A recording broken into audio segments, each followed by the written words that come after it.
When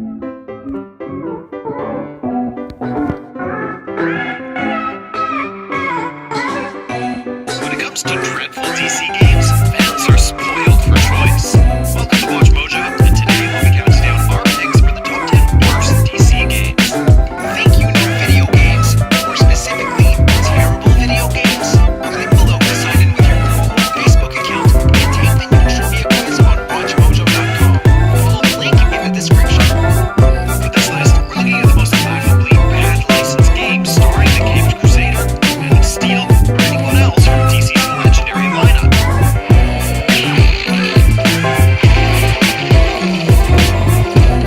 Number 10, The Return of Superman.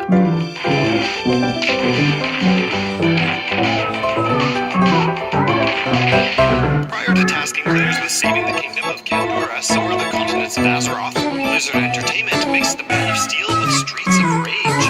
Based on the famous The Death of Superman comic book, Blizzard's beat-em-up sticks pretty closely to the events of the story and features 5 playable characters, including Cyborg Superman and the Eradicator. While the graphics were decent for the time, The Death and Return of Superman loses points due to an uninspiring soundtrack and a lack of variety in the enemy types and gameplay.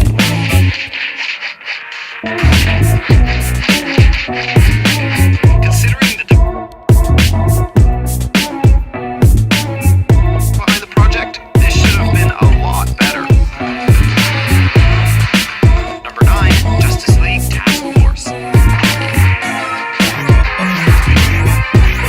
Nowadays, Injustice is the definitive superhero fighting game series, but it was hardly DC's first attempt at the genre. Published on the Super NES and Genesis, Justice League Task Force boasts 6 playable heroes and 3 villains, Cheetah, Despero, and Darkseid. Garnering middling reviews at the time, critics lambasted Justice League Task Force for simply not being fun to play. Besides the poor animation and restrictive attack patterns, the janky controls are to the brunt of the criticism, as there is nothing more annoying than playing an unresponsive fighting game. Number 8, Swamp Thing.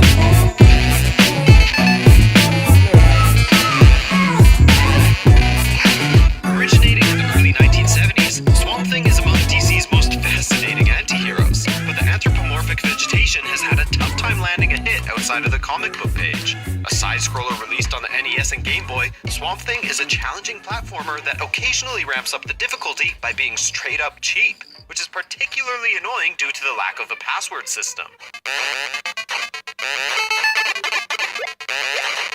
The eponymous hero lumbers along at a grueling slow pace while defeating enemies which rely more on trial and error than quick reflexes.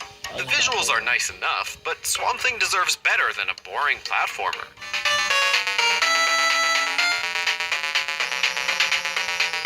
Number 7, Catwoman. To give credit where credit is due, EA's tie-in game is comfortably better than the movie. Nevertheless, Catwoman is a slog to play through. Prior to Rocksteady Studios' Batman: Arkham City, the seductive anti-hero starred in a string of poor solo games, with 2004's offering being arguably the worst. Well, look what the cat dragged in. Stay out of my way, or the fur will fly.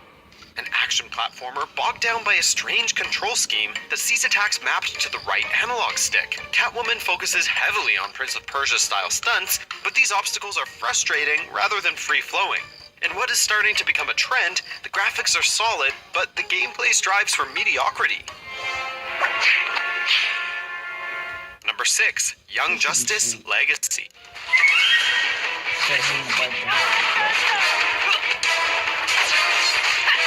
Taking a page from X-Men Legends and Marvel Ultimate Alliance, this action-adventure title allows fans to take charge of a group of heroes to grind through an array of exciting hallways littered with enemies.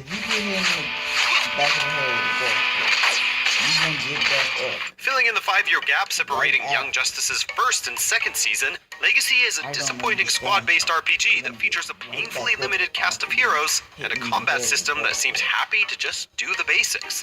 Even if the brain-dead levels were not enough to bore players to tears, the ugly graphics and the subpar story hardly make up for it. The Chaos what now? Number 5. Batman Forever. Back in the early 90s, beat-em-ups were the go-to genre for quick cash-ins based on popular action movies. The Caped Crusader has suffered through his fair share of terrible games, and Batman Forever was no exception. Besides kicking and punching your way to victory, Batman and Robin can pick 3 gadgets to take into each level, but the gameplay is so incredibly sluggish that none of the attacks feel satisfying to implement. Sort of like the movie, Batman Forever is a good-looking mess, and among the Dark Knight's weaker adventures. Number 4, Batman Beyond, Return of the Joker.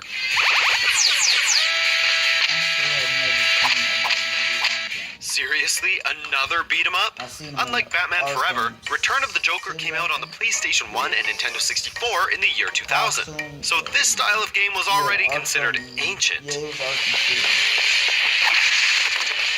Following the storyline of the phenomenal animated movie, Terry McGinnis's Batman punches through a never-ending stream of faceless enemies, but the stiff animation makes it seem like the Caped Crusader is continually fighting a losing battle with constipation. Repetitive and the perfect cure for insomnia, Return of the Joker is so bad that it almost feels like a prank coordinated by the titular villain. Number 3, Batman, Dark Tomorrow. Looking back over Bruce Wayne's resume, it is a miracle the Arkham series ended up being anything other than dreadful.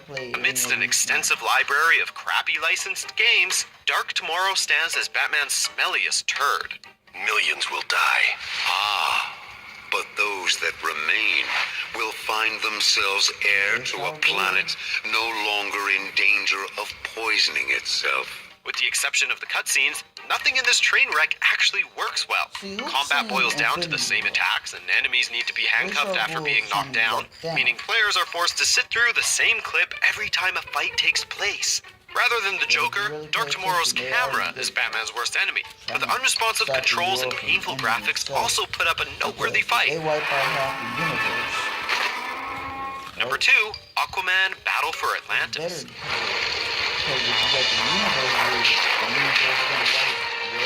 As the Fish Whisperer's exclusive solo video game, Aquaman hits such an irredeemable low that the hero may never truly recover. Battle for Atlantis has to be among the shallowest releases ever put on shelves, as most of the 21 levels consist of Aquaman swimming to a cluster of enemies, delivering justice, and then scurrying along to find another group of identical baddies. At the very least, Aquaman controls decently enough, but the gameplay is so mind-numbingly boring that this abomination cannot even be recommended to die-hard fans. Before we unveil our top pick, here are a few dishonorable mentions. Is that the best you could do? Oh no, Superman. That was just the beginning. Create a construct and smash the items.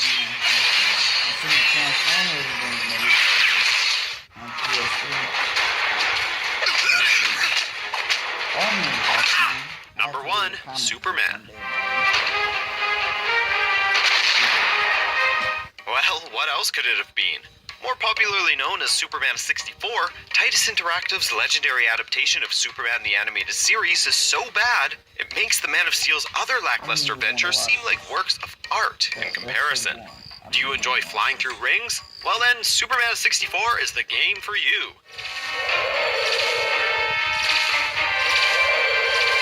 Panned by the majority of critics and going down as one of the worst titles of all time, there is pretty much nothing that can be praised about Superman's Nintendo 64 adventure.